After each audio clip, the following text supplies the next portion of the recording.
Hello and welcome to the first episode of Why Are You Using That? In this series I'll be covering what I think are the most underused or just plain bad weapons in Battlefield 3, and I'll see how well I can do with them and see if there's a genuine reason why they are not used that often. First up we have the Scar H. I've been using this quite a lot this last week and it's rather good when used in the correct situation. Being the highest damaging carbine available to the engineer with a bullet damage of 30 within 8 meters, dropping off to 20 damage at 45 meters with a fire rate of 600 rounds per minute. That increased damage does come at a cost though. The Scar H has the highest vertical recoil in the engineer class at 0.5, the side to side is at 0.2 left and 0.2 right, making the foregrip essential to eliminate that side to side so you can concentrate on managing the vertical recoil. The first shot recoil multiplier for this is only times 1.35, making the first bullet while aiming down the sights with this weapon one of the most accurate in the engineer class. However, it has a slow bullet velocity at 420 meters a second, making it the slowest velocity carbine on par with the A91. The reload for this weapon comes in at 2.1 seconds for the fast reload and 2.9 seconds for the slow. This does put it at the slow end of the scale for the engineer, but there are much worse reloads out there.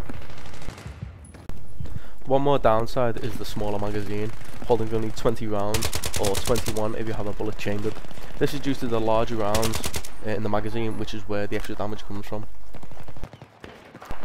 So there you go, that's the stats of the weapon. Now onto my opinion.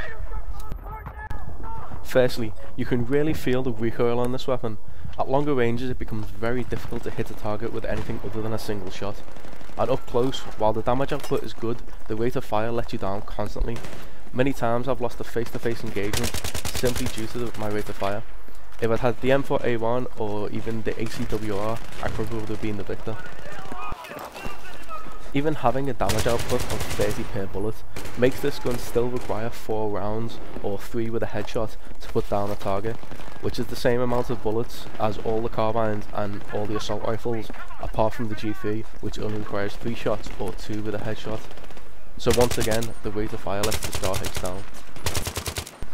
In this gameplay, I was using a laser sight to try and help my close quarters efficiency, but even that still wasn't enough to make this weapon as formidable as some of the other weapons around.